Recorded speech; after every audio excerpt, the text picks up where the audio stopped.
So great. So good evening, everyone, and welcome to the online workshop series presented by the Fine Arts and Art History Department. My name is Sahar Assaf, and I'm an assistant professor of theater at Fine Arts and the co-founder and co-director of the AUB Theater Initiative housed at Fine Arts and the English departments.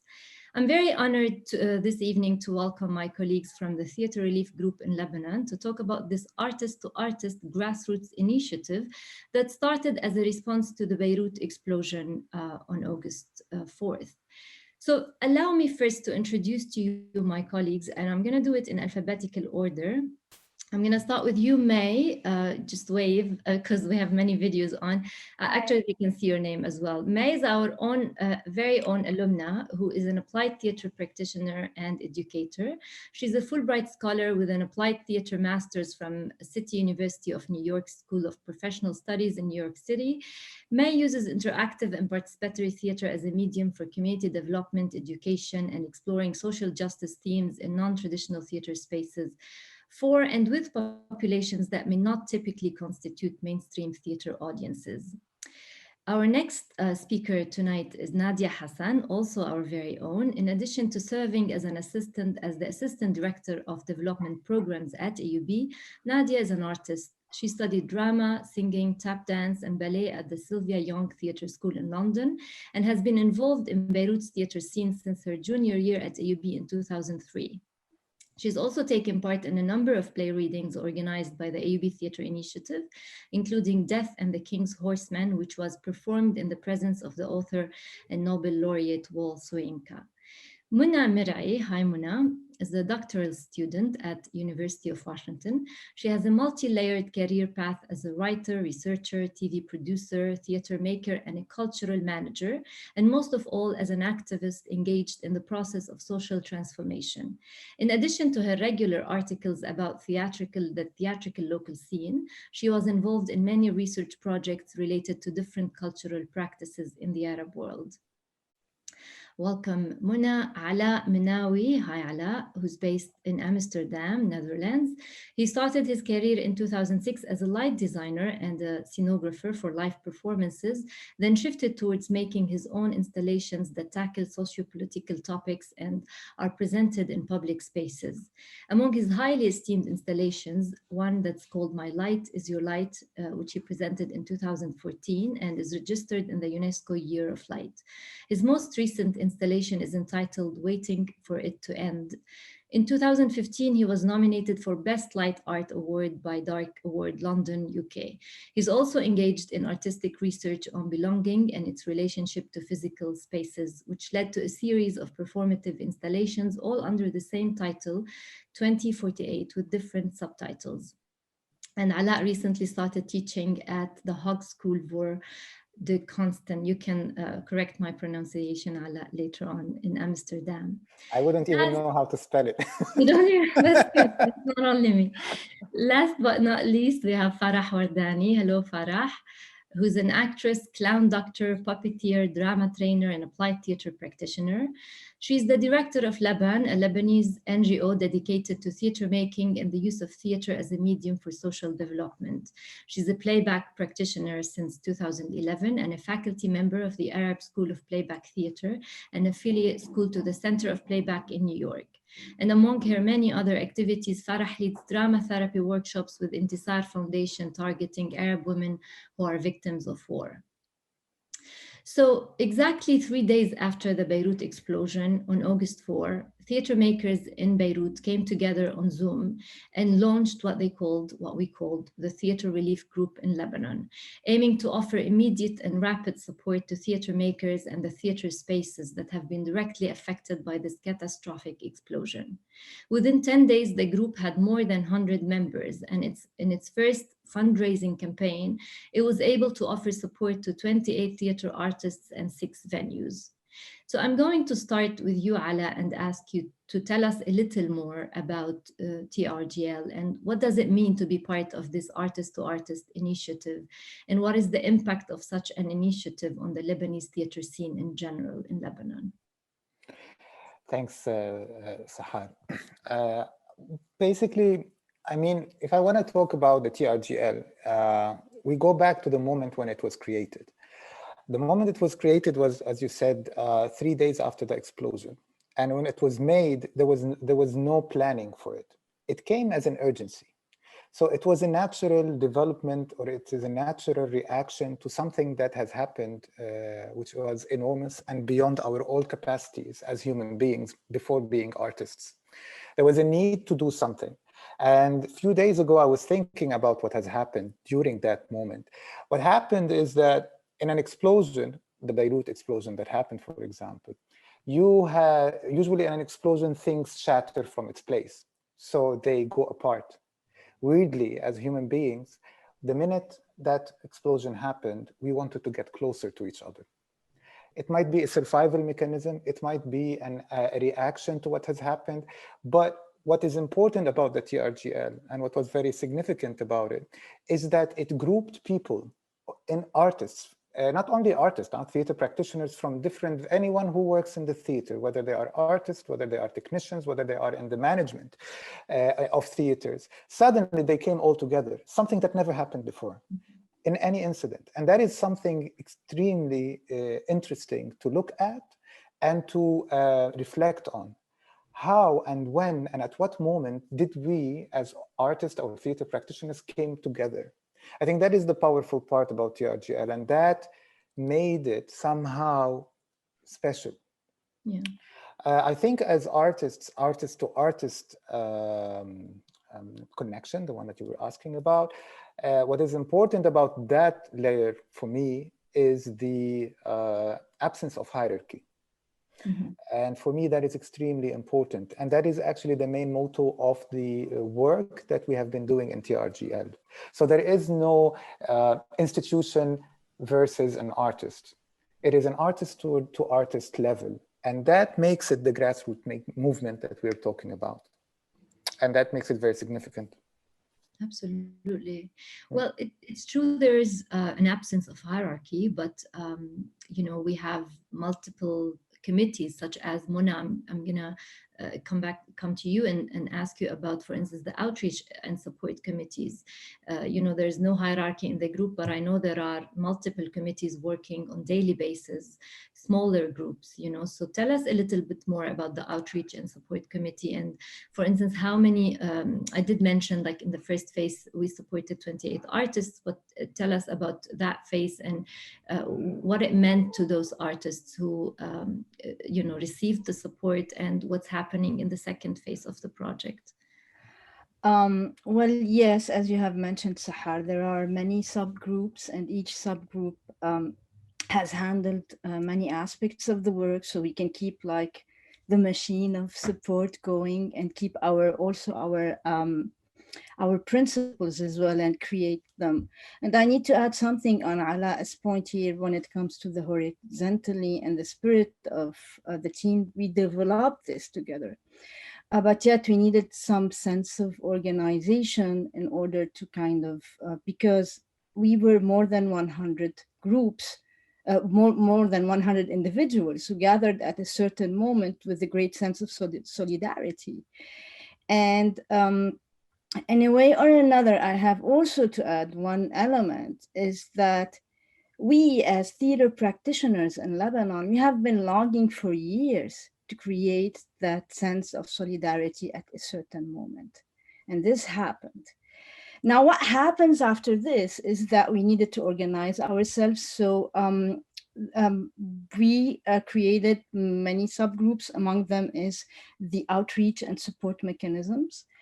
And there is a certain, a long process that we were keen all the time to create this kind of collective decision making. And at the end, we were able to support 28 individuals and 4 theater venues and theater spaces.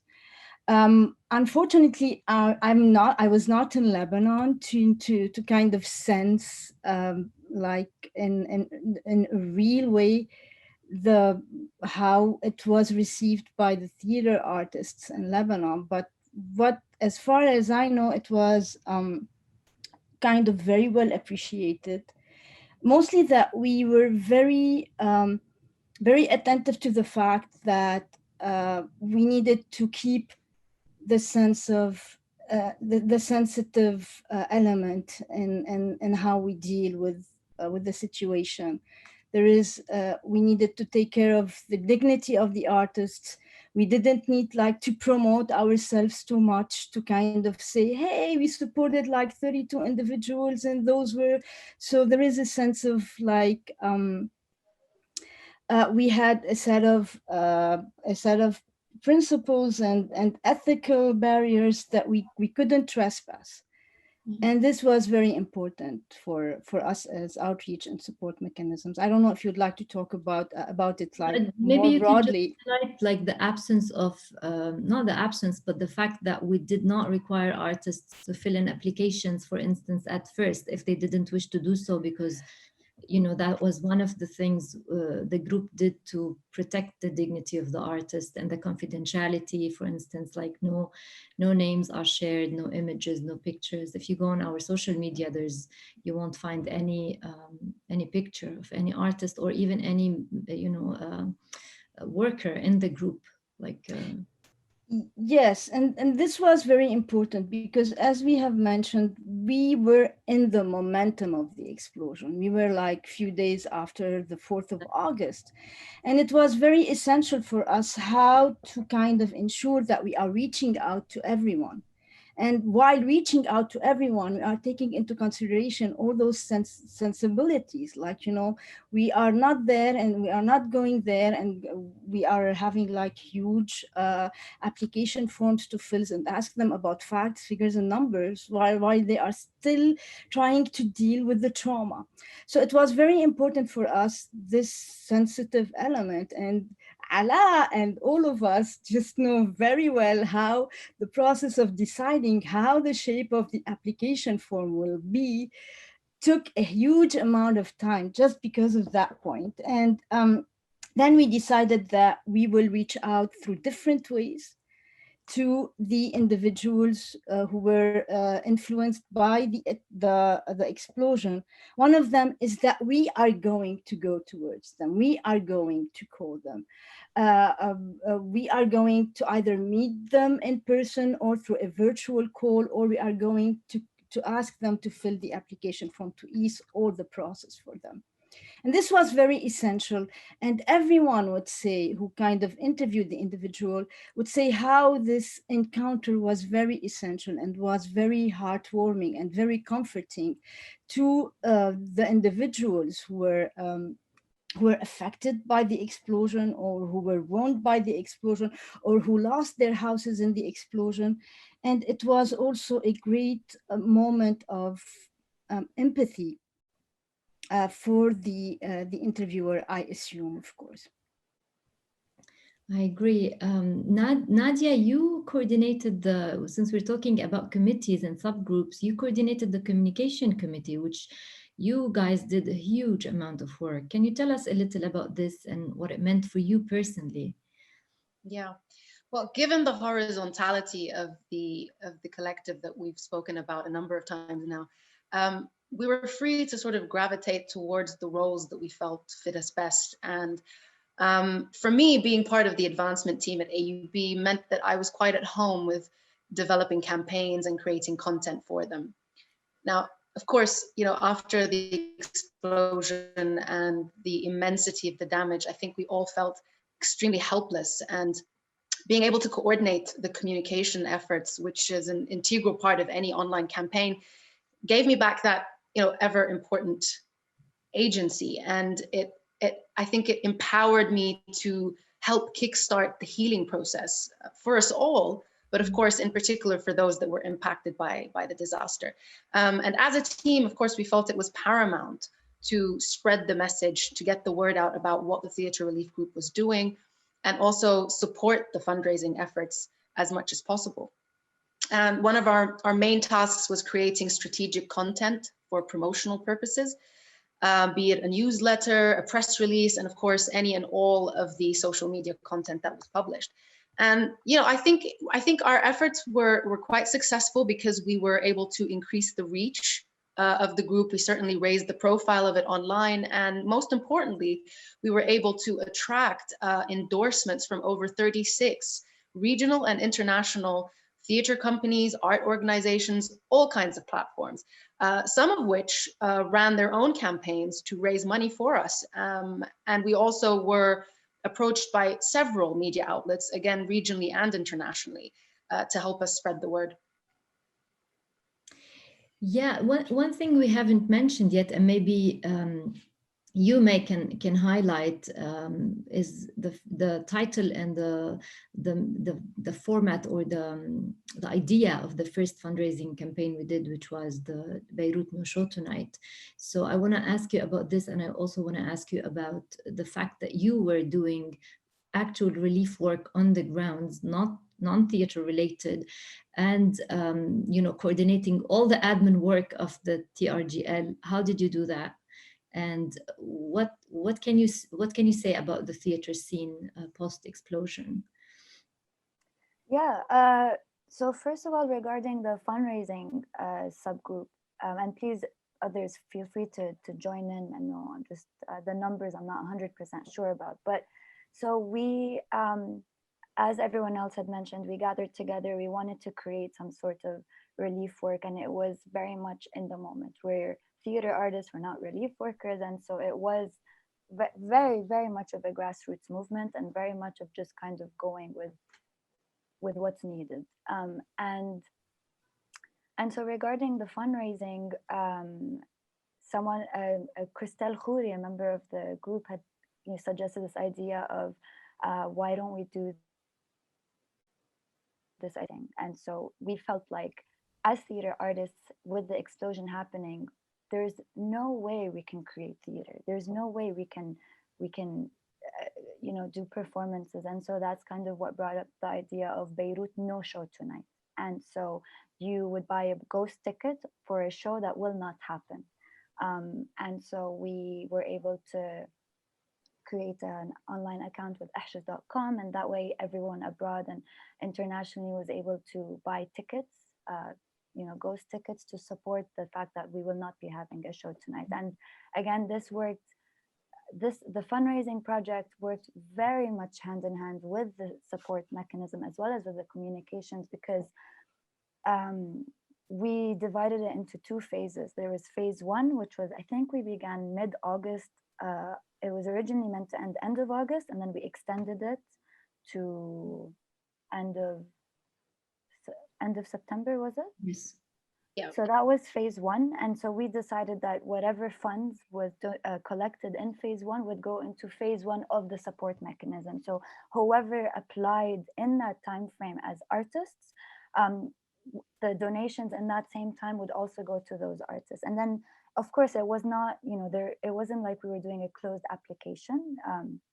Whatever money was donated after the end of September, and whoever applied for the application after the end of September, then filled into phase two of the same performance, which was pushed up until end of October.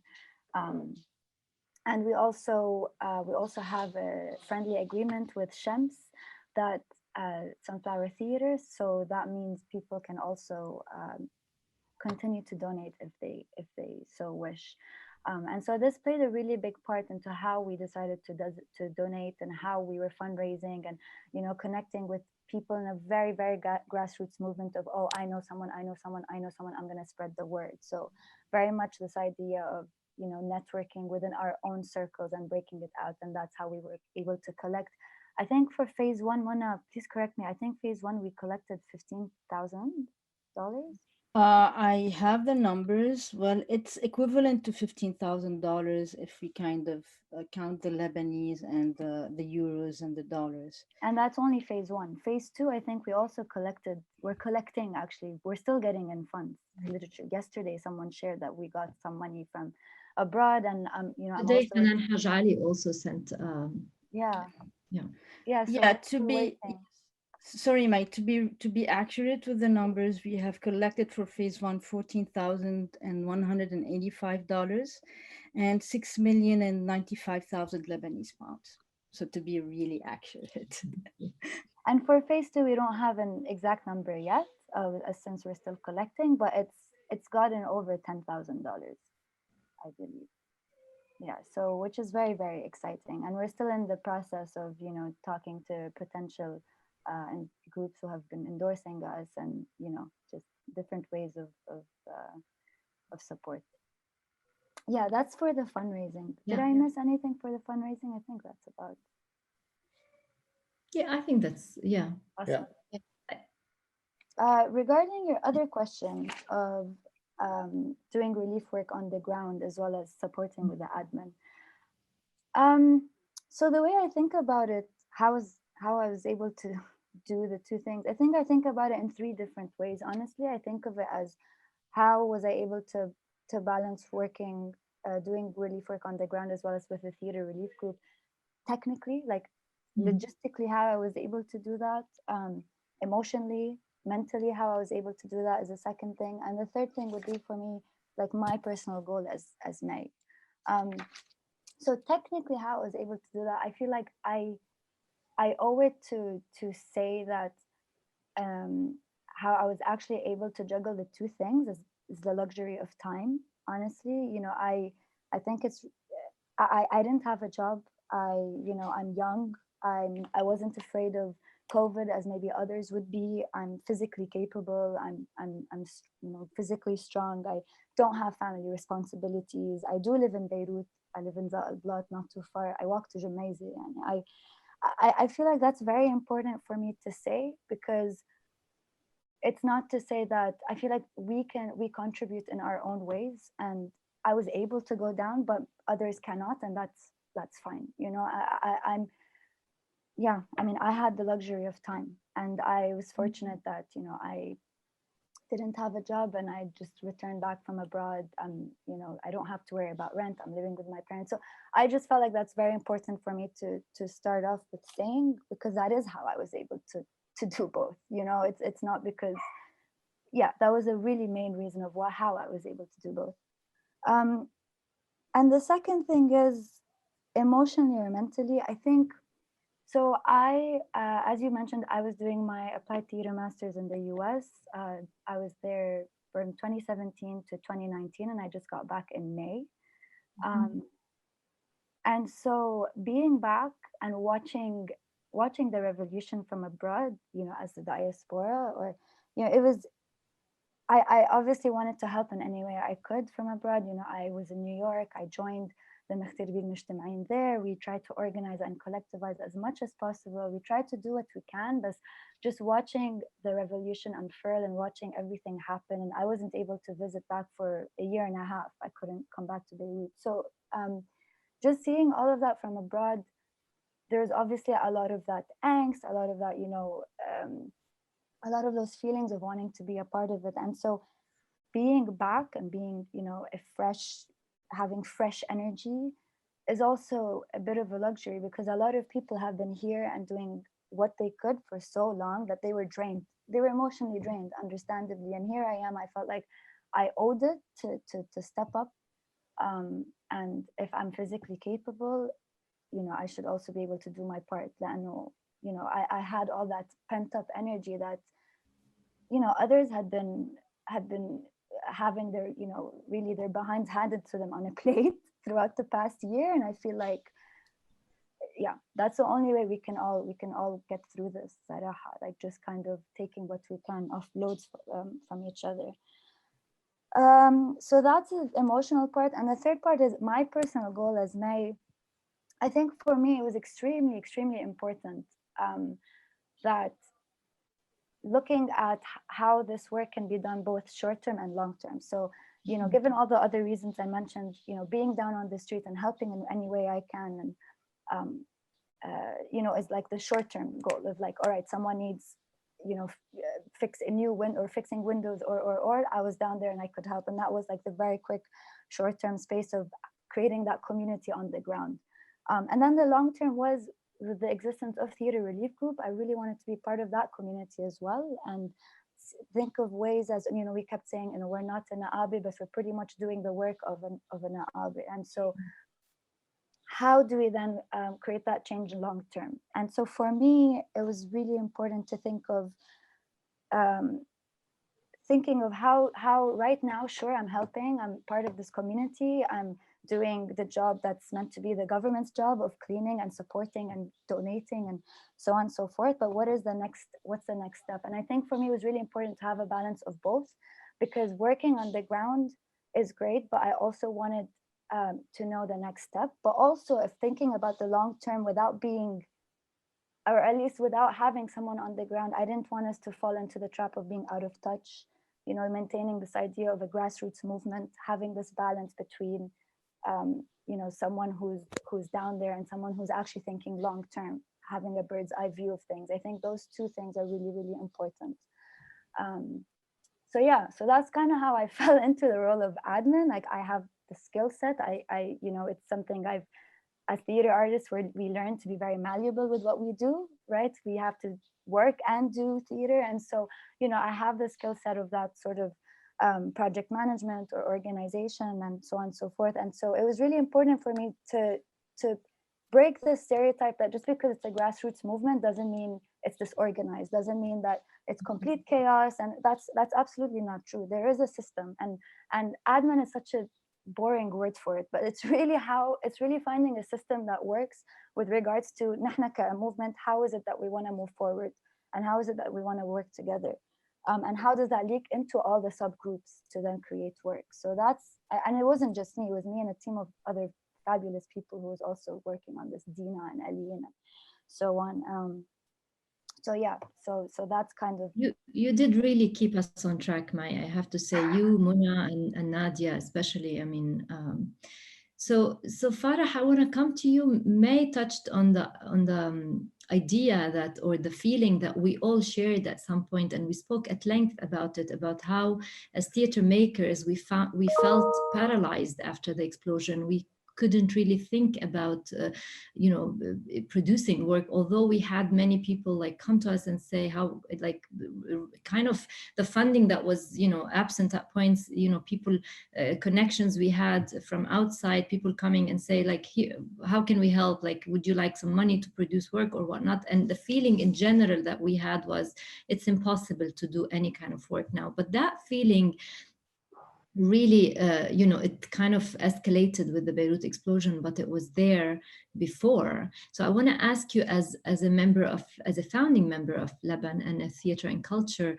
maker in Lebanon, what are the main challenges that you faced amidst the economic collapse, the pandemic, and then the catastrophic explosion of August 4? And how do you feel a group such as the TRGL supported you and your community, the community of artists that you work with, and the community of audiences you provide work for? Well, yes, of course, the explosion came to be on top of a year of suffering for the entire field of art, and especially theater. When the revolution started, we thought that this is a phase, a small phase, and we had high hopes. And and when I come across the memories on Facebook that we used to post on our page, saying that we are not performing tonight because we are joining the people in the streets, because we had hope and change, and then we were losing this hope day by day by seeing the country going downwards and the economy deteriorating, losing the value of our money. We were working, we had projects, but they became without any value. And we had artists working and barely getting paid, and actually not getting paid because we couldn't get any money from outside. So it was very complicated for us. We were really struggling and trying to hold on to anything, to convince ourselves that we are alive, because this is how we live through our work, and that we are needed, our lives matter, our passion is still here. So we as if we were checking on each other and ourselves through a year, hoping things will get better. And then Corona came, and the pandemic, and staying at home, being completely disconnected behind screens, as if everything made things even harder and harder to the art scene in the country.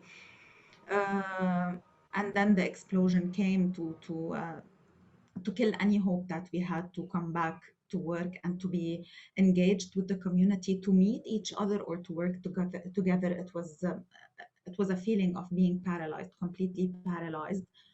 When the explosion took place, we could sense a big feeling of solidarity from partners and funders and friends and artists from everywhere in the world. They were very supportive. As you said, so many people offered financial support and let's give you money to do your work. And they couldn't. Remember, for the playback community is a very strong community that is in solidarity across the world. It's a big network and everyone is in connection. When they started offering us support, like can we do? Can we raise money? Can we send you medical support or anything?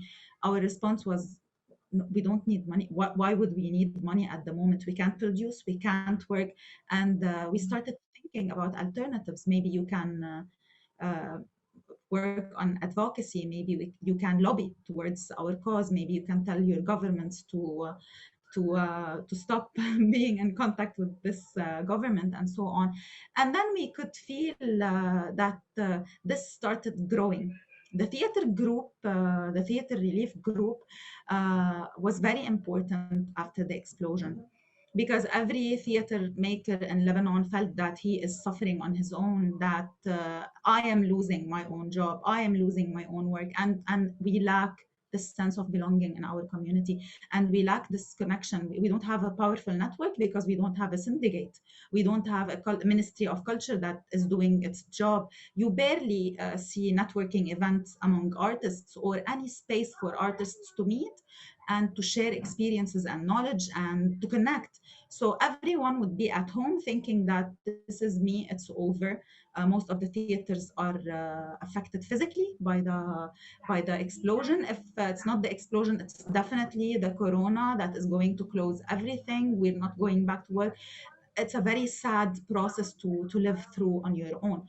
But when the relief group came, I think that was a big hope for everyone. So on the group, we are more than 100 person. Maybe not everyone is as active, but I think they are there for a reason that tells a lot. They are there because they need to belong to somewhere. They need to see and to realize that other artists are alive and around me. So I'm not on my own. So on the personal level, this was my feeling. I felt supported by this group. I didn't get any financial support from the group, but I had a lot of emotional support. I was going through a lot. I had family members affected by the explosion, troop members at Lebanon who were physically injured and who actually lost houses and a lot. And I was trying to maintain the space for all of those. And this group was maintaining the space for me. And I felt needed and I felt important and valuable. Also, you all know, I was going through a very difficult phase at the family where all my family and the small baby were going through Corona and all of that. And I was meeting with the group till 1 and 2 in the morning. But this was very important. And now I look back at it, it's crazy, but it's very symbolic that this was actually a network, a support network for me and also for everyone. I know we could help, not our ultimate goal. We could help a small amount of people who are in need, but the interviews we were conducting, reaching out to people, letting them know that we are here. In the interviews, I conducted many interviews, and I heard artists saying that we wouldn't ask a penny from the government. We wouldn't ask anyone to any help. We are not beggars, we are artists. But because you are also artists, it feels natural to tell you that I don't have money, that I'm jobless, I lost my house. So I think also the emotional support this group provided was equally important. It's not only the financial support, but also the emotional and the communal support we could reach. I think this connection came to fill in a gap. It's not a gap, it's way bigger than a gap among our community, and especially the role of the government that is completely absent, but we would never rely on that. But now after this, we can see that it's possible for us to be up for example, many people would think that artists are very competitive and they can't work together because everyone has his own ego, his own vision, and all of that. So I don't think that's the case. And this specific experience taught me a lot, that some people are very humble. People would put aside all their previous experiences and come to this horizontal level where everyone have an equal say. So you'd find a student or a fresh graduate and someone as big as Roger Assaf or Hanan Al-Haj Ali, teachers at the universities, talking and having an equal vote, an equal say in everything. In my theater company in Lebanon, we have this culture, and I usually think that it's not in the community of artists, but now I see that it is. So this plants a lot of hope. So I'm very positive about this experience. Farah, thank you. I really second every word you said, and the feeling is mutual, I think, to many of us. And I want to highlight one thing you said, and that is at the beginning of the revolution, we took the decision to stop our work. I was in the rehearsal room when the revolution started. It was Thursday night. I was working and I was commuting home, and I received a text message from home to take another route. And I thought, oh, the next day we're going to wake up to, it's going to be one of these small protests as usual. And then it really grew bigger than all of us. And suddenly we felt that the action, what needs to take center stage, is what's happening on the street. So we stopped everything, and this is where we were. But then with COVID, it was imposed on us. That halt in our work was imposed on us. And I know, Nadia, for instance, you were planning for your directorial debut, which was supported by the Theatre Initiative. It was supposed to take place at AUB. I want to ask you about this and shift the conversation a little bit to talk about what's happening to the theatre scene amidst the economic collapse and the COVID-19 pandemic. So tell us about how did you deal with the cancellation? One, how did the pandemic situation affect your relationship to the work that you were producing? If I'm not mistaken, you were working on a comedy, and how do you think now about your work in general? Did it change your relationship to that work and the work in general? Yeah, we were actually only 2 weeks away from opening night when the lockdown went into effect, so it was really unfortunate. As you mentioned, the play was a comedy. It was a brilliant and very relevant comedy called The Foreigner by Larry Shue, and it was being co-produced by the AUB Theatre Initiative and KZAR, Center for American Studies and Research at AUB. Yeah, I mean, COVID had started to disrupt our rehearsals even before we had to cancel. Sometimes the university was having to close because of this, and so access to our usual rehearsal spaces were not always viable. At first, I was able to come to like an agreement with the Protection Office and the Office of Student Affairs, and Dean Nizamuddin kindly agreed to allow us entry into West Hall whenever we needed to rehearse. That was a bit of a fix at the beginning, but then as the severity of the pandemic increased, that was no longer going to be a very sustainable option for us. And above all, I was no longer comfortable asking our crew and our cast to come to campus, because obviously I didn't want to expose them to any undue risk. And of course, like everyone said at the beginning, I mean, it felt like it might be just a month or two delay. And so we'd started to think about how to adapt, and I'd started to consider maybe having a closed performance at some point when it was possible, making it available to stream online. We started to also think that maybe down the line, if everyone was still available and around, we'd have some shows open to the public, but in a way where we could still maintain and ensure that they would be seated in a socially distant manner. But those options all required a return to some semblance of normalcy, and unfortunately that never came. But the situation certainly made me think about ways that theatre could adapt to these exceptional situations. And you see a lot of examples abroad of how they were doing and trying to adapt. And we test ran a little scene from the play in a sort of selfie video sort of format, where we asked the actors to send in to film their lines and reaction shots to other characters. And my assistant director stitched them into an edited scene. We also considered maybe doing a Zoom performance, but naturally none of these things felt right, because there's obviously nothing like the live theater. And we certainly didn't have the budget to kind of bridge that gap and put on a decent alternative as an online performance. So yeah, I mean, like I said, it put us in a position to see how we could adapt, but it also showed us that when the resources are limited, adapting to these sort of situations are very difficult, and only a privileged few can really go the distance and still be able to perform and put on theater as it was meant to happen. And Peter Sellers, the famous, one of the most prominent opera directors, in a recent in actually a fundraising event, online fundraising event for AUB, he said that answering Nimr, the comedian, about the crisis that we were living in. And he said that in my line of work, we look for crisis, and crisis means that there will be change, and it means that we actually have an open space again. So I want to ask you, Muna, do you agree? Do you think that the current crises are affecting the relationship between theater and reality? And if we are in a crisis, how are we going to survive it, do you think? As theater makers. Yeah.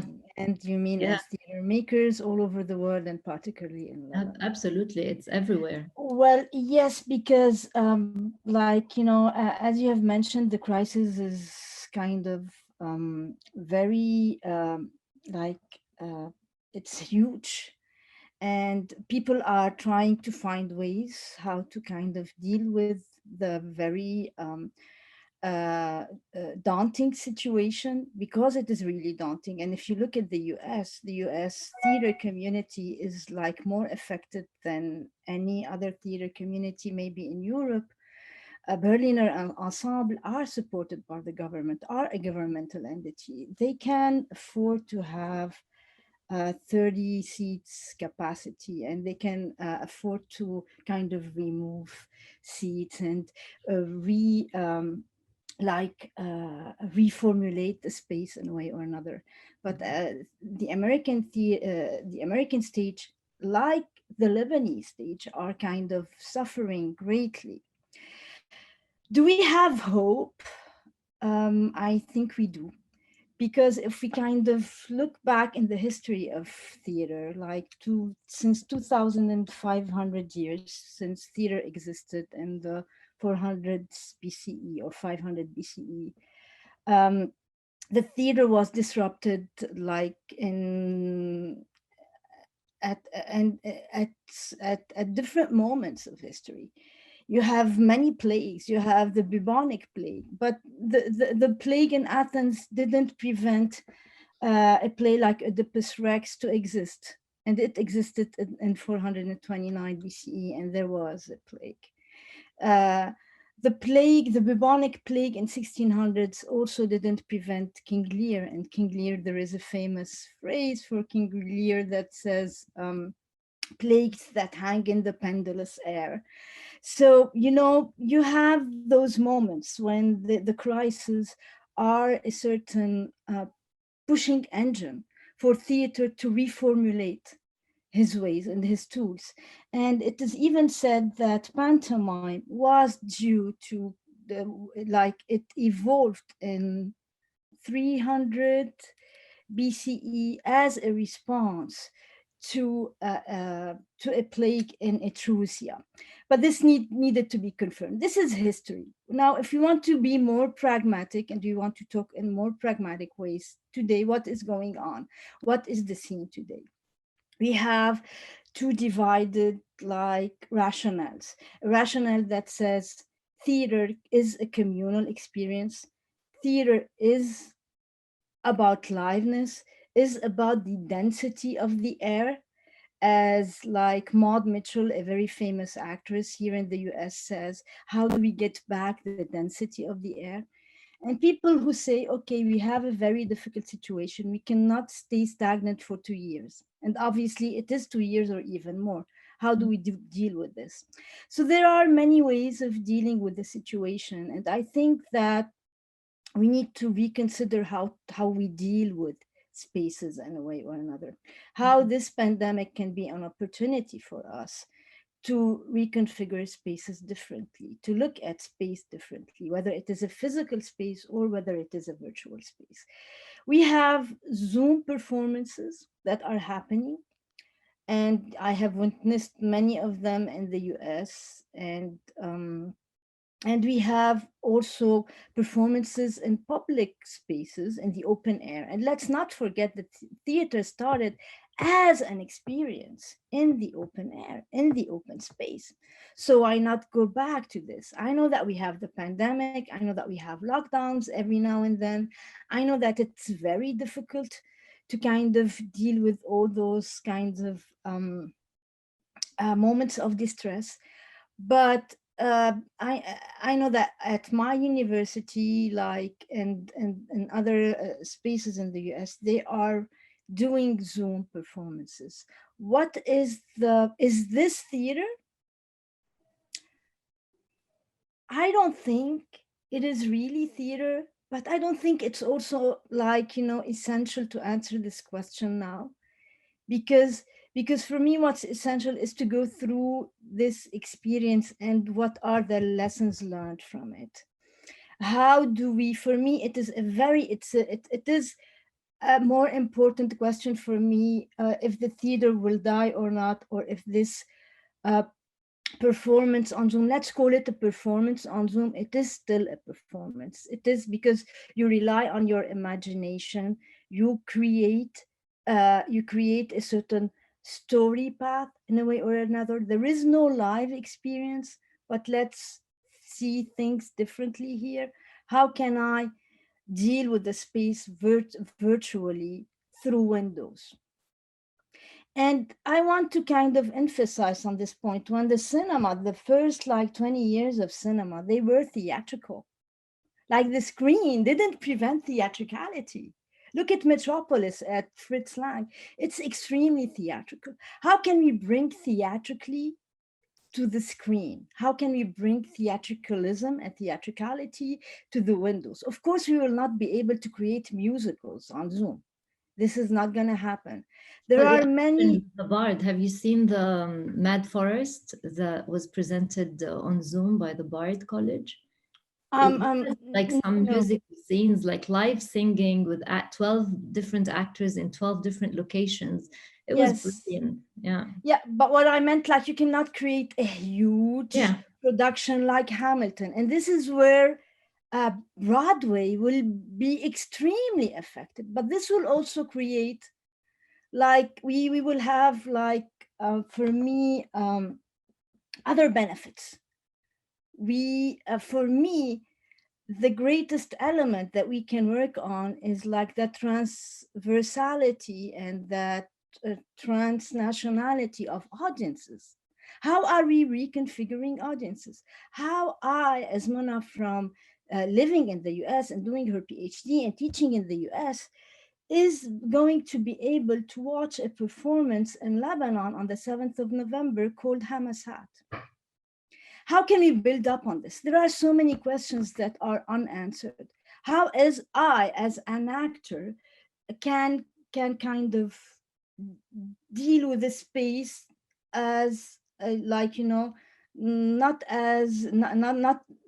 wider than 3 centimeters and 4 centimeters. How do I deal with my body in the situation? I think we need to be a little bit more experimental on this, to let go in a way, to forget about the audience for the moment, for 1 second, for the sake of getting back to him, like in a more solid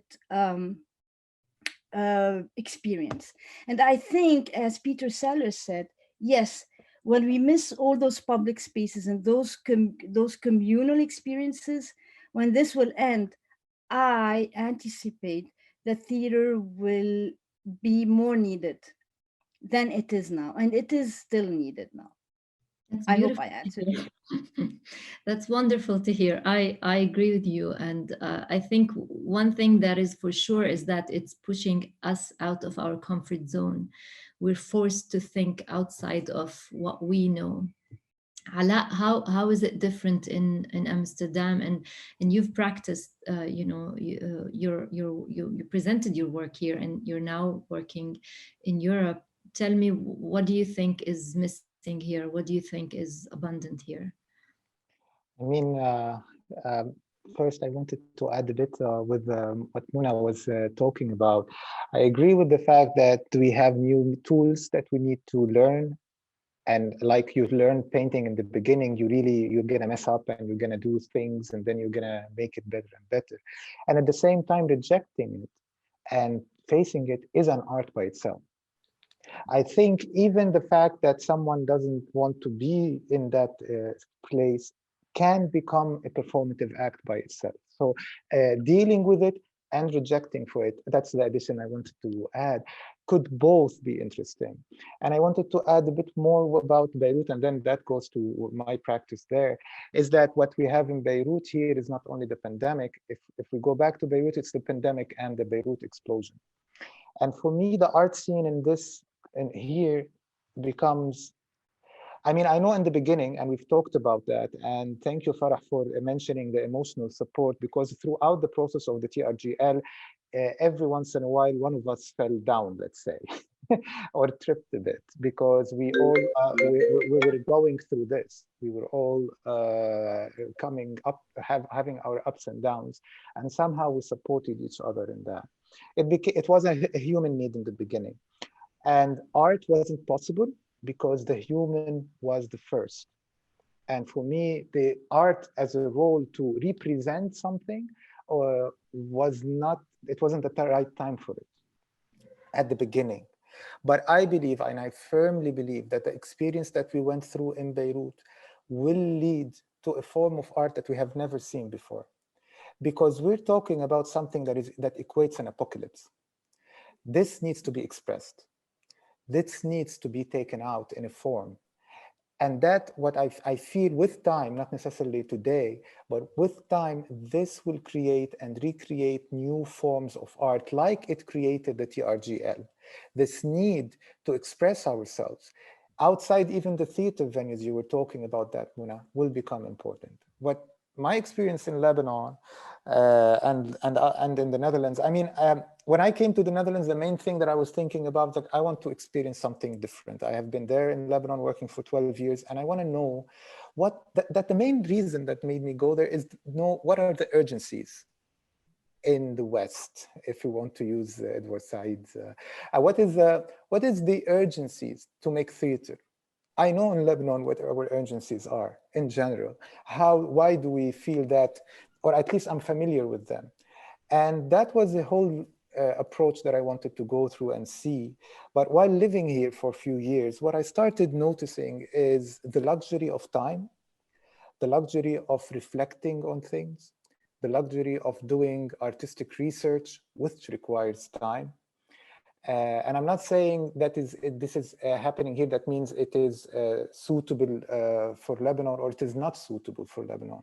What I said, that there is enough time over there for someone to actually have time to focus on something for a year or 2 or 3 on one single artistic research, for example. That luxury I know in Lebanon, in a country that I know very well, where you wake up, you have to think with the water and the electricity and the driving and the pandemic and the bank account. Then this slow, I have to call it slow art, does, at least in this period now, I understand that it is not present, but I feel it would be so interesting to reflect on all the works and to give more time to practices in Lebanon. Something that I feel out of the experiences that we have gone through in Lebanon should, or at least I anticipate that should come out, that I've seen here a lot, is the presence or the need of collectives. the need of groups and collectives and collaborations.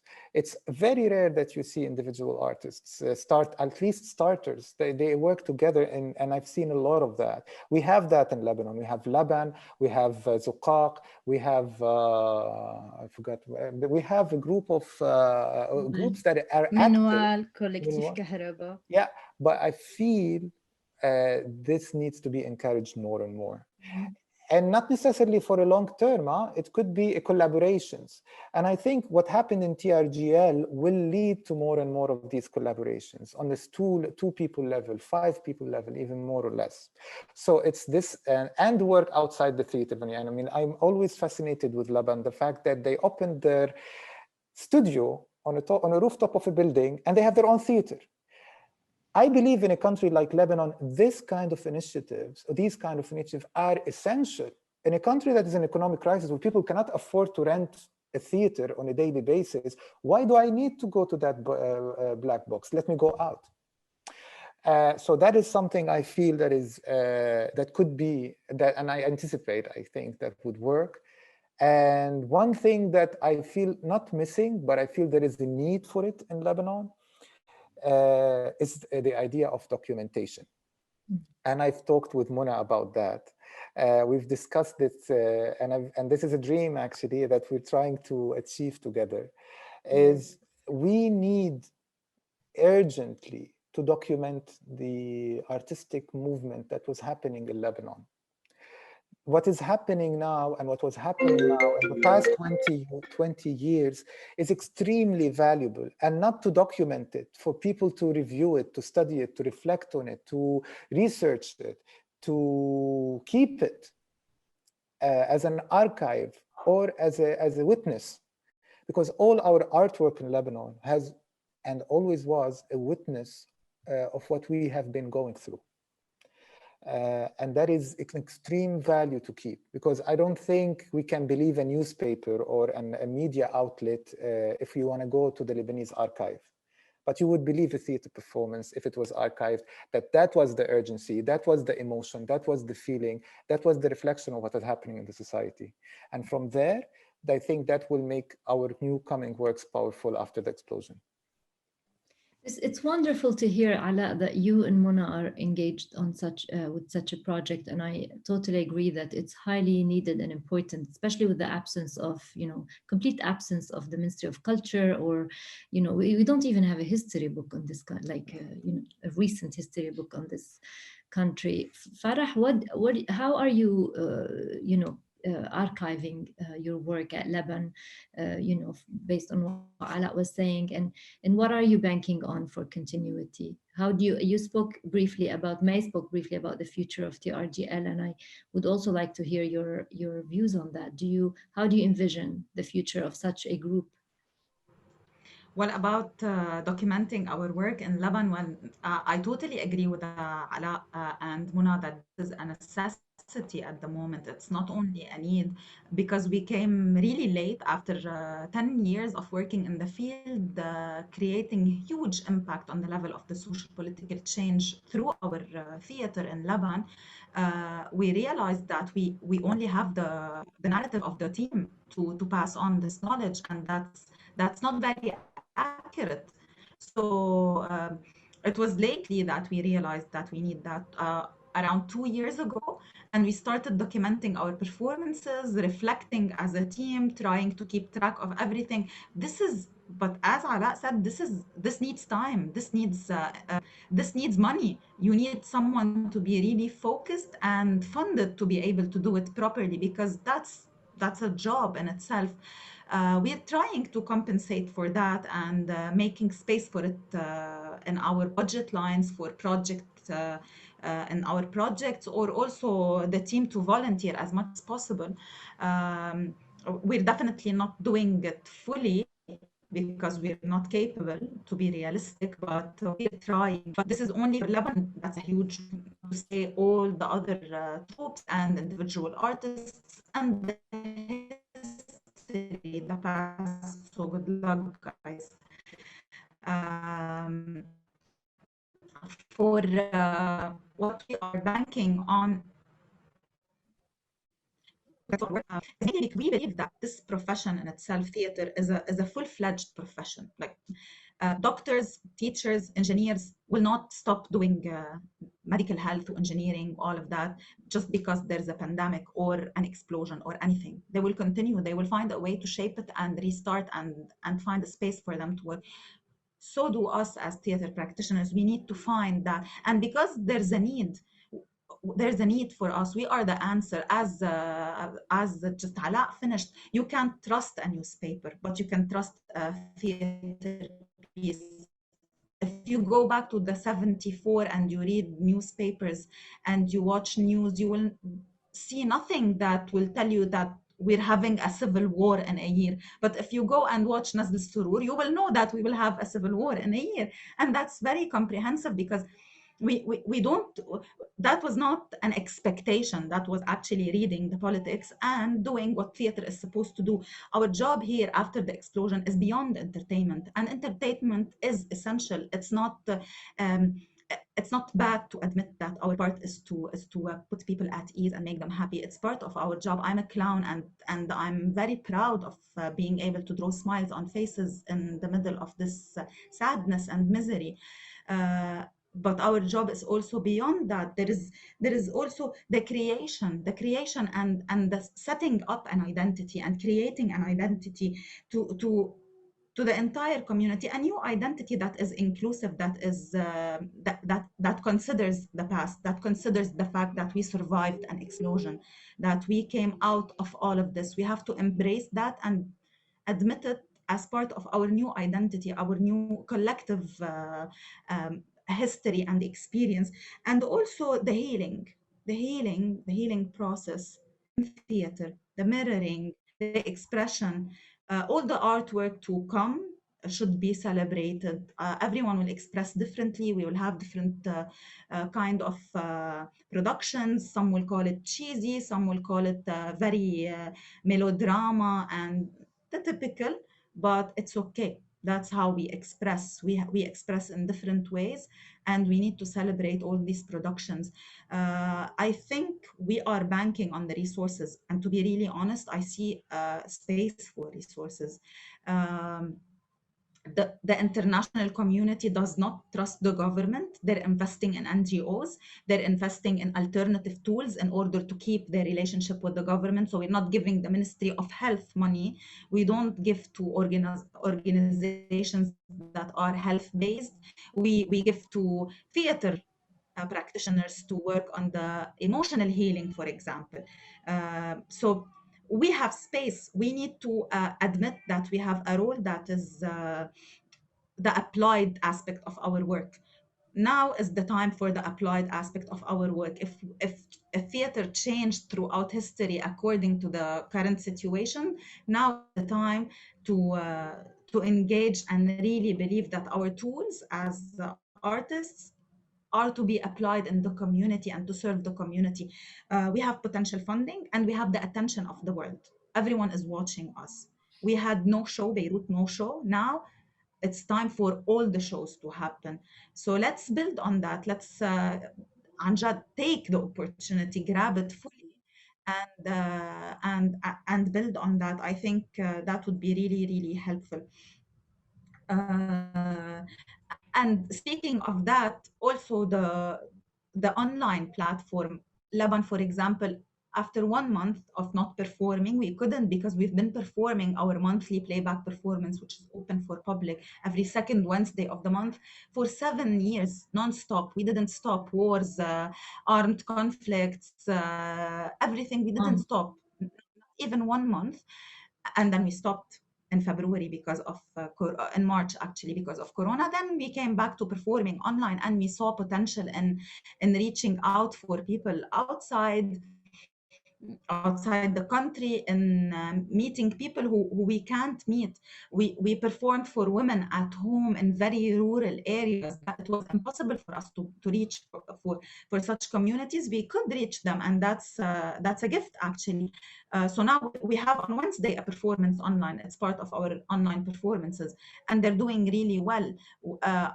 Many people would say this is not theater. When many people will resist the change, because this is what happened. Change happened, and people will resist. But our job is to continue because we believe in our tools. For the relief group, I'm not sure where to go, but I am sure that, as Alaa said, we have a lot of potential for collaborations. Now we have better relationship with everyone. A lot of artists are introduced to each other. I know for a fact that some people are gathering together to work. Some troops are recruiting from the theater relief group. Especially after the interviews, they come to the interview, they meet them, they tell them, I want to work and I have a potential space for you to join a troupe and be in shape, at least practice. So I think a lot of work will emerge from that. I'm full of hope that this will not become another syndicate, because we have so many that none of them is functional. I think there's a resistance for that. Yes, but I am pretty sure that this will be the beginning of something full of hope, and something that is way, way bigger, and that reflects our own identity as artists. Farah, this is extremely inspiring. You all are extremely inspiring. Muna, you wanted to add something on documentation, I think, before we open up for the Q&A. And I'd like to ask May one more thing before we actually hear from our attendees. Do you want to comment on? Yeah, sure. Like actually not only documentation, but many things, but I will stick to documentation to give space also for our guests to ask their questions. Actually, like, it's not like we have only to be a little bit, to be politically correct. I will have to start by saying that a newspaper is a document too. Like, it is a document, an article about theater or even a political article is a document that can be used in theater. Does it offer a close reading of the history of theater? No, and this is what we lack in Lebanon. We do not know our history, our big history, and our macro history, our social history, and this also involves our theatrical history. And for me, like, focusing on documenting the history of theater and historiography, because like historiography is another term, is important not only to document, and documentation is very important. Like, let's imagine that the theater relief group, after 10 years from now, we will not be doing theater relief group anymore. Everyone will have his path. I will be hopefully teaching somewhere. Alaa will be working on his performance. Sahar, you too. But what remains of the theater relief group should be a documentation of the experience. And the documentation of the experience, well, a video is very important. Like a documentary is very important, but there is a certain sacrality of the text that nothing can beat in a way or another. And what's really interesting, because I'm taking historiography classes now, and like I reflect and I can relate to this talk from this lens in particular, is that history is also about documenting what was erased from it.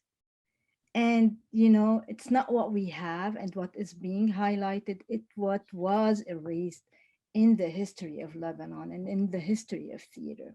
I don't know if you know, but we have like one of the most important Roman theaters in the world that are found in Lebanon and in Syria. But there is no documentation at all, or no research at all of the type of practices that happened then. And we can go back to these times, like, we have a lot of work to do. We have a huge amount of work to do, not only to think of like the modern times since the 1960s or the 1950s, or how did theater start in Lebanon, but way beyond that. And what really kind of hurts me is that all the theater research about the region, about Lebanon and in the Arab world, are most of the time conducted by like academic institutions in the West. And this is really a question mark. I'm going to stop here so to give space to others. Thank you. You're opening up a huge subject, Mona, by what you said, and it's a pity we have to stop. But I do feel the same. Like I teach, some theoretical courses at my department, such as Intro to Theatre, and I have to use an English text because it's an English institution. Like the English is the language that we use, and it's always a challenge for me because there's no mention of theater, Arab theater, Middle Eastern theater in the textbooks that were written by Westerners for Western audiences, and I have to fill these gaps. And then there's another problem that I face, and that is, the absence of academic publications about our. Sahar, are you here? I think there is an electricity cut off. I think what she was saying, so to fill the gap of her absence, she was talking about the absence Can you hear me? Power cut, so I'm coming with a black screen, but I hope you can hear my voice. Great. I'm connecting to we can see you a little bit. We can see a hint of you. You can see a little bit, yeah. That's good. That's so anyway, performance. That's right, exactly. May, you've acted in the very first production by what became later known as the Theatre Initiative at AUB when you were still a student here. And how is your experience of the Lebanese theatre scene changing? What are you hoping to contribute now with an MA in applied theatre? What are you working on? Yeah, I think what everyone's been saying has been so interesting because I feel like it, just this idea of what theater will look like now, whether post-explosion, post-economic crisis, post-COVID, it's so strange. And when I think back to when we did the performance in 2013, and I just started really delving into the theater world a year before that in 2012 at AUB. And since then, it's really interesting because I think since then till now, something that Farah mentioned a lot about was I started kind of delving into what constitutes as theater to begin with, both traditional and non-traditional forms. And I think what's so interesting about the scene here in Lebanon is it's exactly what really Farah mentioned, like the fact that both these spaces, they both have to exist, both the traditional and non-traditional, whether be it for entertainment or for, talking about social issues or community, so on and so forth. And this is before the crises. And, you mentioned earlier that crisis, we use crisis as theater artists. I mean, crisis in general restructures society, right? I mean, we are literally living it now during the US elections. We're seeing it happen. Like crisis either kind of brings people together or it alienates. And I think the beauty of theater is we are that reflection of society. So crisis in general is going to happen. And then and the repercussions of that, it's going to happen. It's happening. And I think theater is just a reflection of that. It's a rehearsal of that. The famous quote by Boal, it's a rehearsal for the revolution. And I think, since being in the play in Rituals of Signs and Transportation, it's a very dear memory of mine, and being involved in, like, I think Babel and, the big cast. It's closed now, yeah. Yeah, it's, I say, the fact that it's closed now, it's just things, coming back. And again, not going to lie, I did come back and there was a sense of lost hope. Completely. I would be lying if I said, hey, wallah, I came back with, there was a complete sense of lost hope when I came back, and I wanted to get back into the scene. And I think seeing the Theatre Relief Group come about and seeing the community of theater artists come together, you asked me earlier what kept me going, doing on the ground and Theatre Relief Group. A big chunk of it was this sense of belonging, right? Like this crave to belong to this community of theater artists, and just having that space. And, be it in 2013 in that play in a very traditional sense, or now coming back and thinking of different ways, okay, how can we use participatory forms of theater? I mean, I've been abroad for the past 3 years. So, you know, looking at what Farah has done, and I've actually worked with Lebanon, and I love the work that they've done, and just this idea of what does immersive and participatory work look like now? What does it look like before COVID, but what does it look like now after COVID? What does it look like with the constraints? How can we use the online platform? How can we, you know, keep promoting the sense of creativity? You know, it's just this idea of how do we keep the sense of community and belonging and unity going? You know, because you know, this idea of theater, like what are really the elements of theater? What are the elements of theater that non-theater folk learn from? You can learn empathy, you can learn the dialogue, you learn listening, you learn interaction, you learn basic human skills that are you know, relevant to theater and non-theater makers. And that's the beauty of creating theater with folk outside of the mainstream, you know, theater spaces. So kind of, I think, touching on that and reminding ourselves that sure, there may come times now, right now being back, that maybe theater might not feel right, but you know, you know, theater revolves around storytelling, it revolves around community, and it revolves around this idea. It can either be a process or a final product. It doesn't have to be a final product either. It could be just for us to get together and to feel, you know, a sense of togetherness.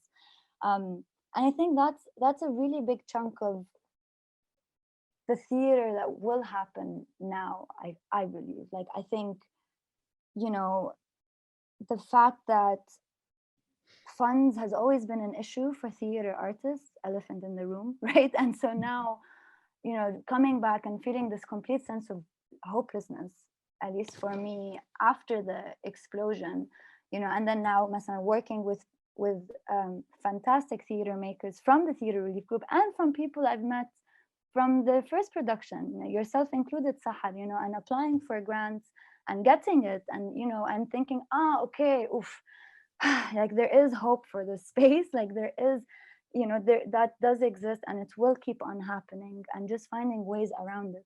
An example for creating online theater. So when I left it, I left prematurely from the US. That's a whole other story, thanks to COVID. But so I was working on we were working on a piece of theater for young ones, for 7 to 10-year-olds in New York. And so obviously with COVID happening, we then moved it to online. And then with me prematurely leaving the country, we then moved it to transnationally. And yet we still kept it going. And we first wanted to create it about, you know, a theme that we had done in the past. And then we decided, no, it doesn't feel relevant. We're going to do it about community. And so, you know, out of creating online, this completely it was with Ugandan Play, this fantastic theater company who ended up endorsing us as well.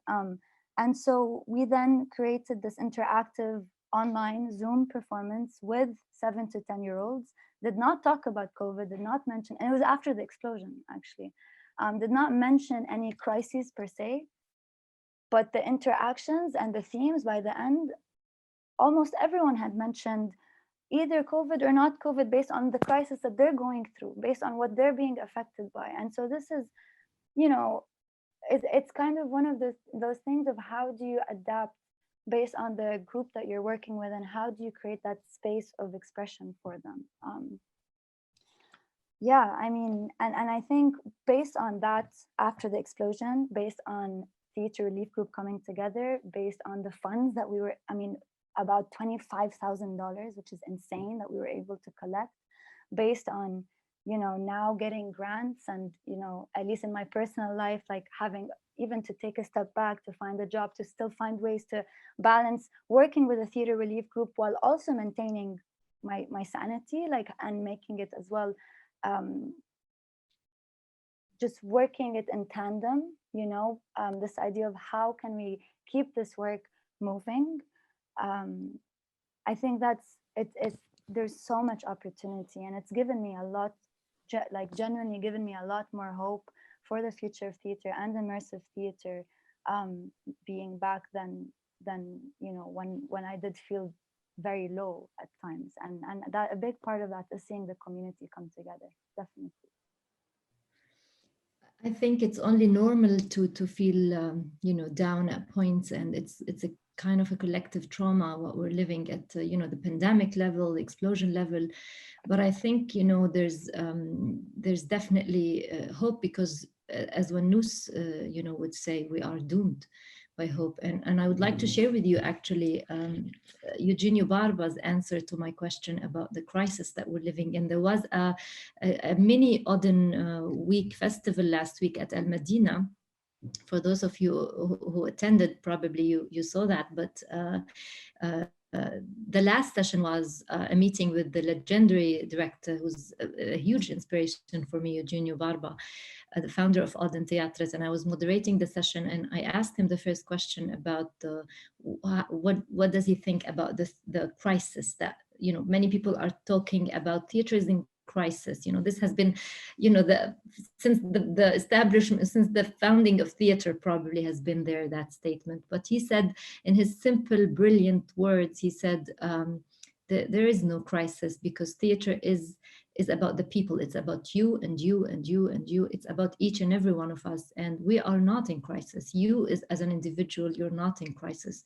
If you are, in the sense that if you feel that you're in a precarious profession, maybe then you shouldn't be doing theatre. But and I found that extremely motivating to just think about in that simple terms, because I do feel like most of you have been saying, there's so much I want to tell.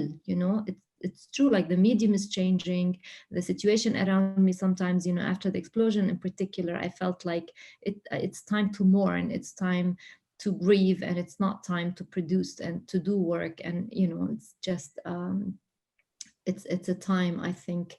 And after that, we will come back, as Mona said, we will need more theater, more storytelling. We need a space to share and get connected in a community.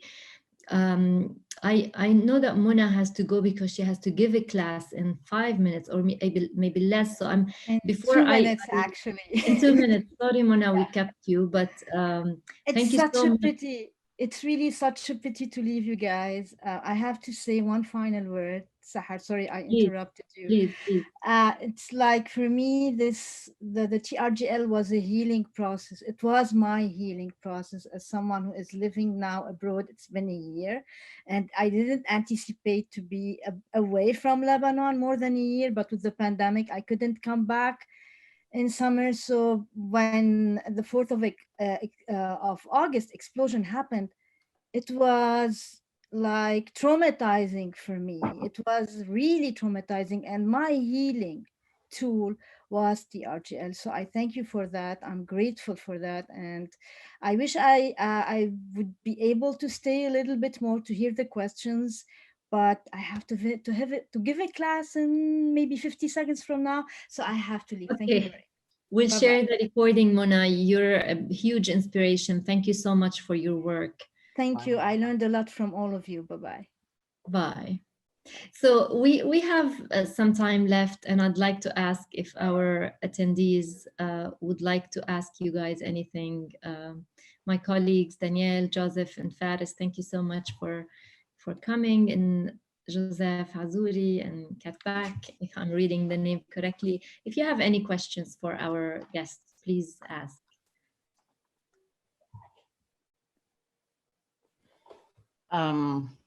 First of all, I have to say thank you for so generously hosting me, because I've been a kind of mystery guest already for the second time. I was with you in the first meeting. I joined you through the kind invitation of Alaa. Thank you, Alaa.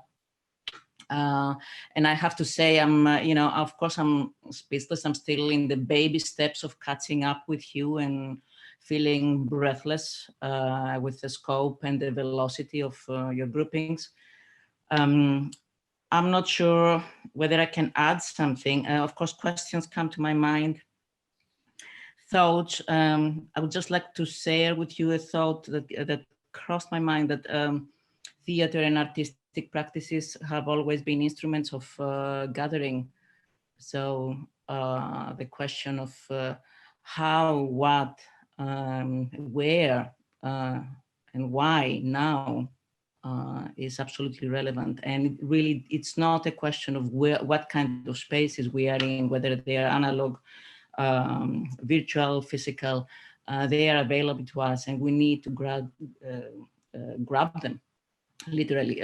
Infrastructure, creating, finding resources, creating infrastructure, building solidarity, and above anything else, and I think this is what you have been doing, is defining values through which we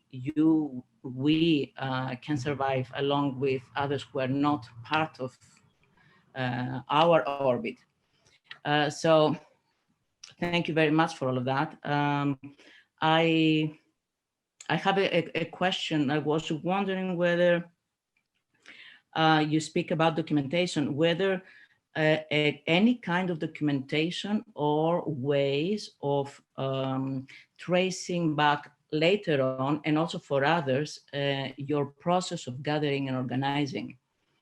I mean, I can imagine also that you choose to stay with the ephemerity of it all, but I wonder in what way one could think of possible contaminations into other communities, whether we talk about south of Italy, or whether we talk about Australia, or whether we talk about Indonesia or Greece. So that would be a question from me. You don't have to answer it now, but this is what comes to my mind. Thank you for the question. I think we can, anyone would like to take a stab at this question? I can mention that we have a Google Drive, and we've been keeping track of, it's open to the public. We're following a transparent approach on every level. And, you know, anyone would like to access our Google Drive, they can. So, and it includes basically every single document produced by the Theatre Relief Group in 3 languages. Most of the documents are available in English, Arabic, and French. We did an open presentation that where each subgroup presented their work in a PowerPoint, and these PowerPoints are like you know, history slides on what they've been doing. But Alaa, you wanted to add something as well.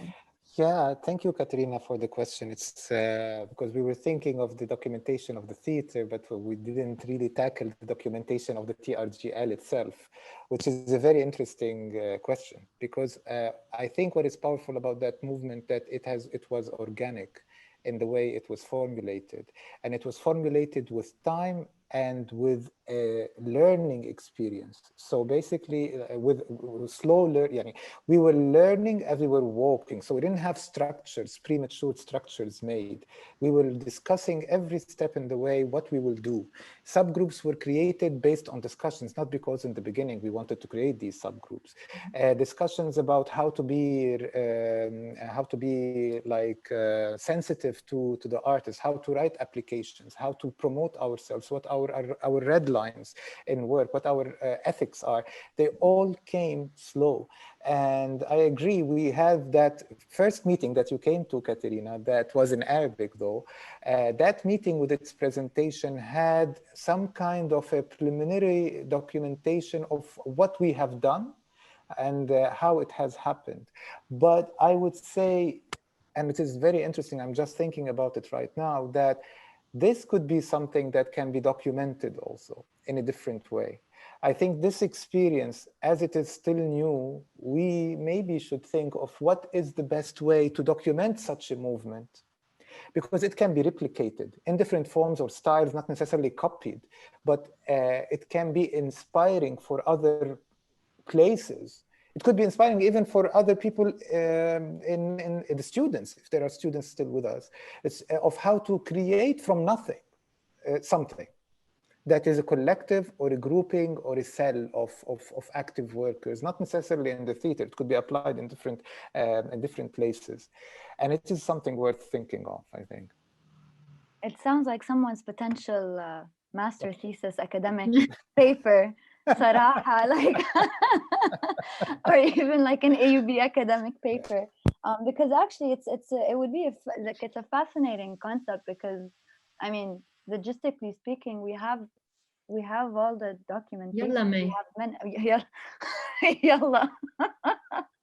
Bad, more things to juggle, but like yeah, it's definitely a very interesting thing. I mean, we had conversations in Zoom calls about even what kinds of like structure we want to adapt at one point, right? Like we were, I think it was Dima and someone else had offered to do research about other movements, be it in the past, to look at similar structures or different structures when we were trying to figure out, will we move forward, you know, how do we want to move forward as a grassroots movement? What does the structure look like to avoid bureaucracy, but to come in, create some sort, you know, like, and so all these conversations were coming about of that started falling into research. It's pure research, you know, to think of how can we learn from other groups that have arisen, and what can we learn from them, and what can we teach as well as a completely organic structure, you know, coming together in such a the conversation about you know what, how to go on is Sorry. still open. Actually, it's on hold now, but it's still open. Sorry, Alaa, go ahead. What I wanted to add just from about what May said, what is interesting is that the tools that we used in creating this, all the organization of this group are, if you think about them, they're all theatrical tools. So we actually used our profession in making, organizing, in listening, in performing, in discussing. We used our theatrical experiences in every step of the way, in how to write funding applications, and how to promote an artwork. We used our knowledge as theater, because a theater, when you work in a play, or when you are directing a play, or you work in it, you are part of a team. There is an objective, and there are people working together and interacting, more or less. So I think that is already a mini structure of organization, of activism, that we have been applying throughout. I don't know if it's too philosophical, but I mean, that's what I like when I look at it now. No, it's skills that we mentioned. Yeah, no, it was what we mentioned earlier, that the skills that نحن as theater artists applied or not applied. I mean, right? It's listening, empathy, teamwork. You know, a lot of the skills that are learned through theater, and you know, a lot of organizations are afraid to use the word theater, so you have to be creative when pitching projects. But they're pretty much, you know, like people skills, you know, and organization skills. Yeah. So yeah, maybe someone's academic paper. Who knows? Or a documentary. Okay. You're mentioning this twice, so I'm taking. I'm already. I already have. I'm already collaborate on that, May. Any other questions from our? Can I ask something? Attendees? Can I ask? Hi, Faris. Tfaddal. Hi. Yeah, I noticed in this talk, I know that it's about a relief group, but I know that the weight is really on the, can you hear me? On the... I can hear you now.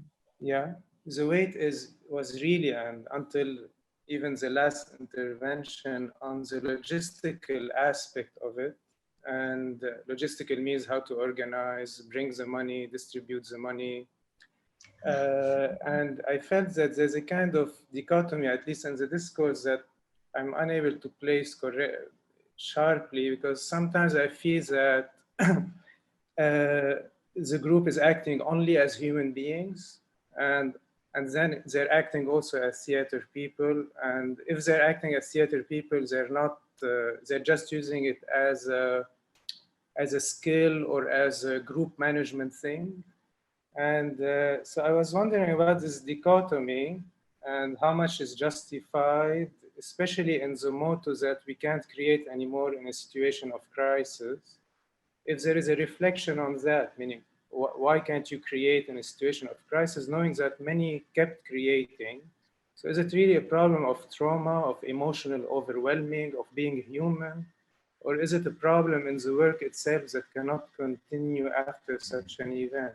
So maybe these are questions that I'm asking. This kind of obviousness that I can't create anymore because it's overwhelming. Maybe actually the problem is not the being overwhelmed. Maybe it's a problem on the work that was being created as coping with such events. So this is a question I'm asking. The second point is that if the group is there, it seems to me that the thesis that we can't create and we have to be just humans now could be quite repressive when it comes to recording the event as such. So it was mentioned that some things are being erased from history.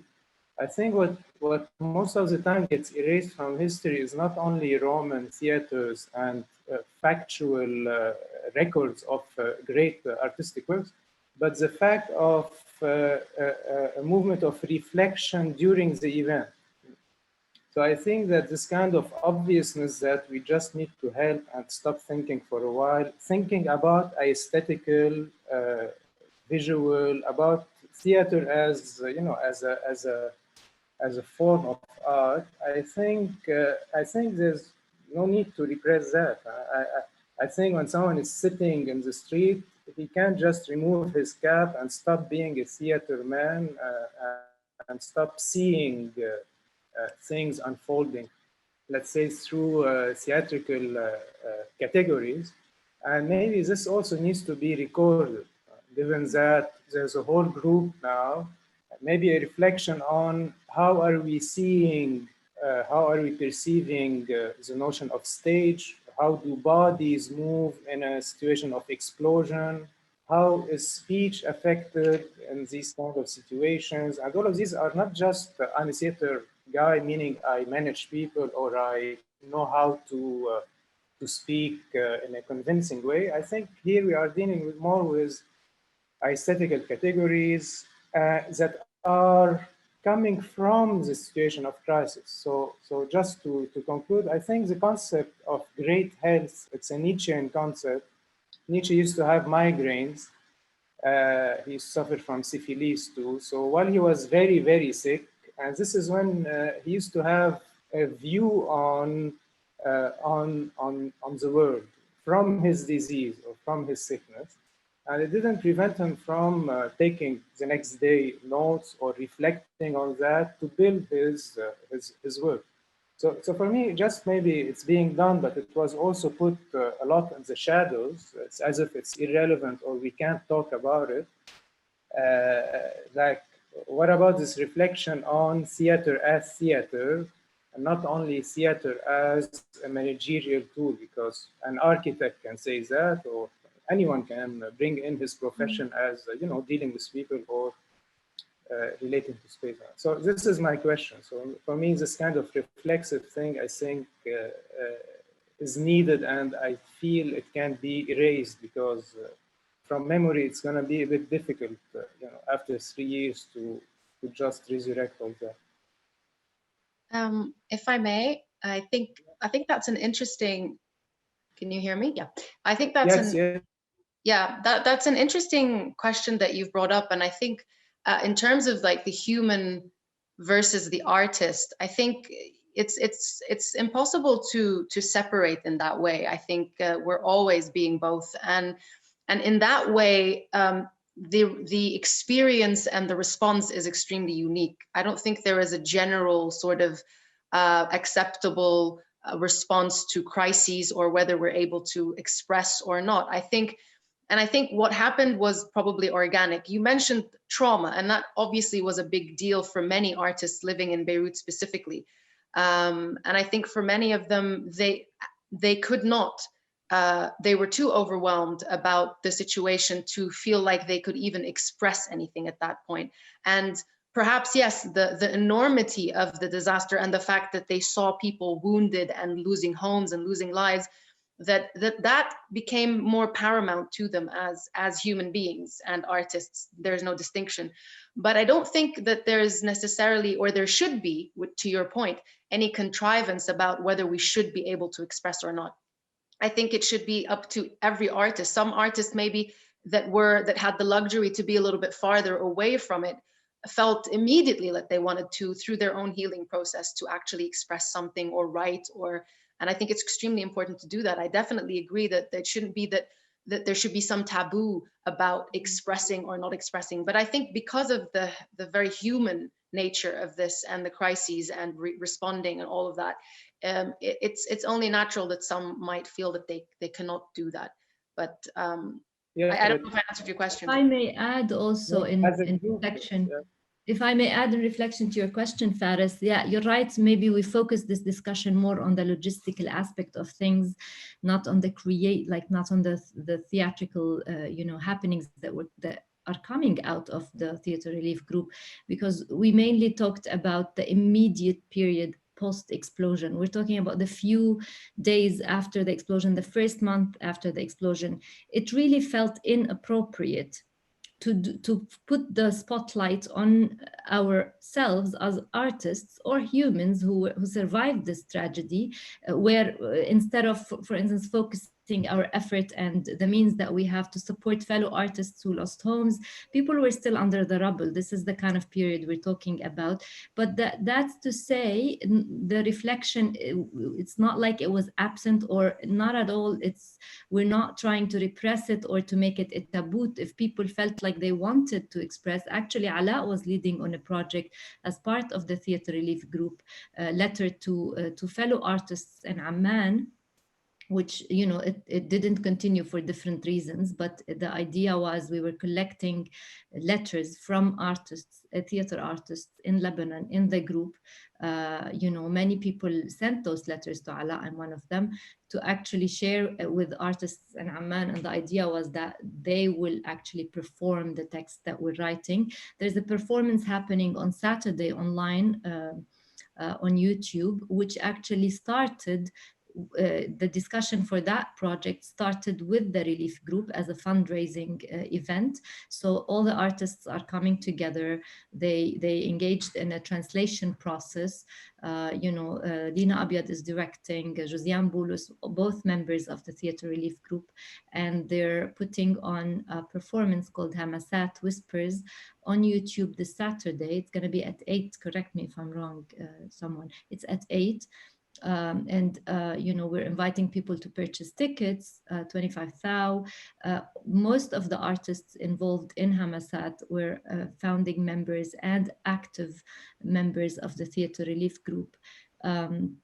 So I hope that clarifies, because yes, it's a pity to think only that the theater relief group is about, managing people and the logistic aspects of things. But I think we wanted to focus on that part of the discussion, because this is the first time that such an initiative happens in Lebanon. Grassroots theater artists coming together, not even the syndicate was able to bring theater artists together like the theater relief group. So that's why we wanted to highlight that and to say that it's important to build on this, because there is a kind of feeling that in Lebanon, in the theater scene, there's a kind of feeling that we don't work together. We don't work well together. We don't support one another. We don't even go and watch each other's performances. And many of us wanted to break that kind of stereotype. Alaa, sorry. Yeah, no, thank you. Faris, but you want to say something? Yeah, I'll just a remark, or maybe it's better if you speak first. Then I can reply, or I don't know. As you like. It's I think this way.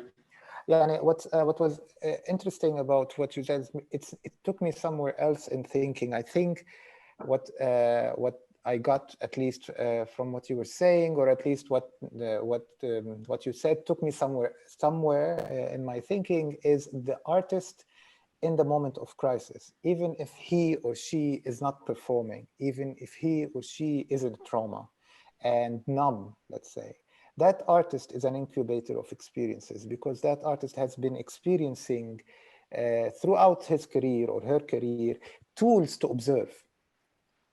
Our job as artists is to observe, is one of our jobs, let's say. We observe the outside, we observe ourselves, and then we transform that observation into an art form, I think, or at least I'll assume it now.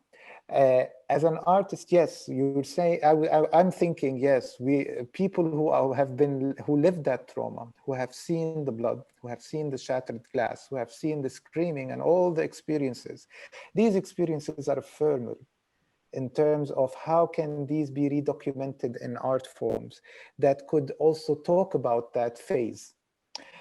I think at some point these will come out in an art form, because what artists have seen and gone through, even if it's not now, and it didn't come early, it will be reshown somehow. And all the observations that the artists have seen that caused trauma maybe and caused paralysis in creating now might be a resource.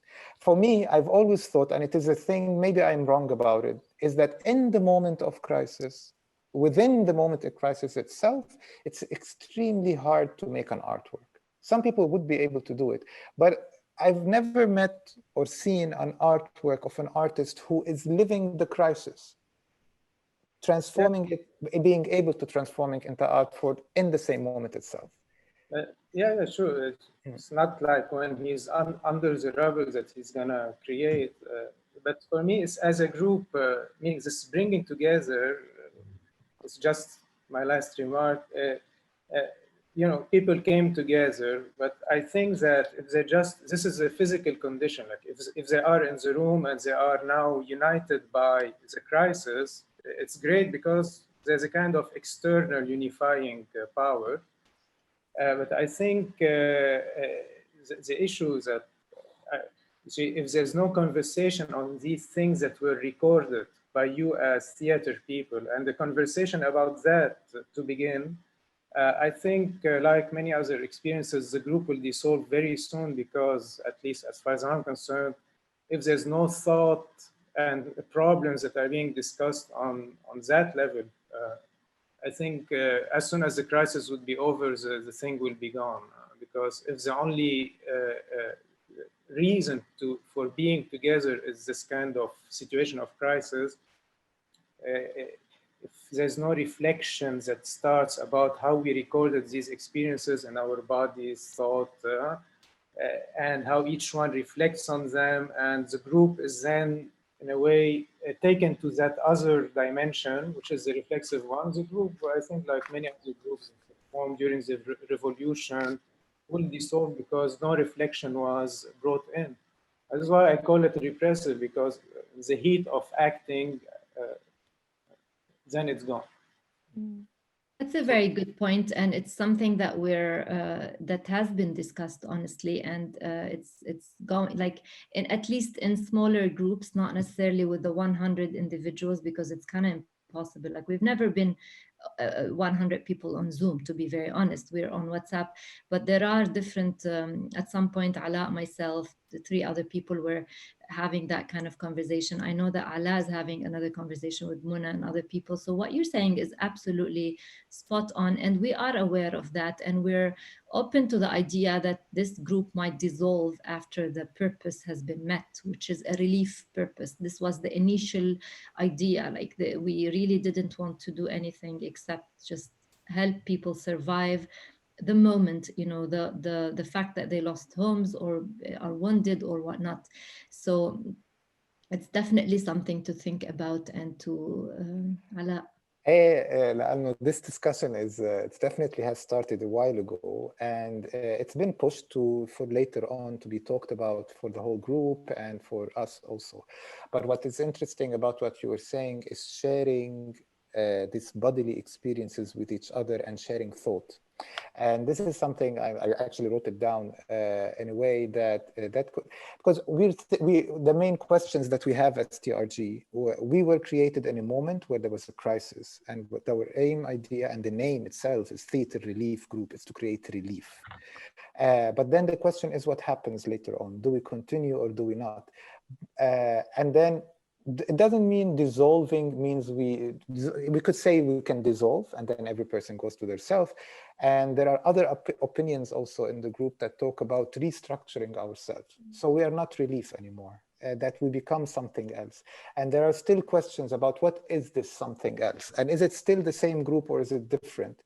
And I really am interested because the talk that you just mentioned, or the words that you just mentioned about the experience, sharing the experiences and the thought together, this could start already. That doesn't really need to wait for more discussions to happen.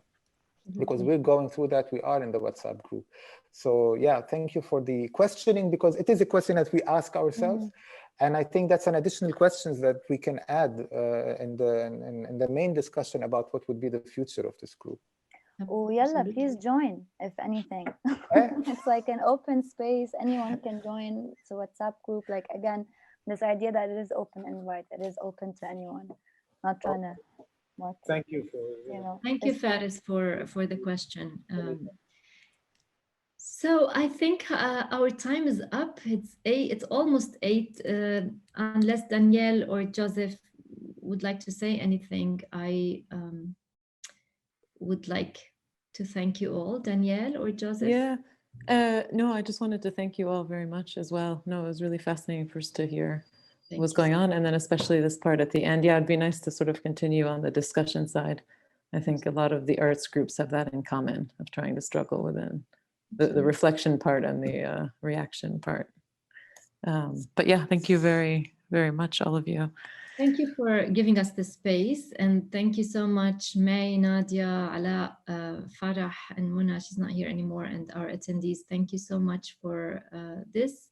Very inspiring. I wish you a good night. Thank you.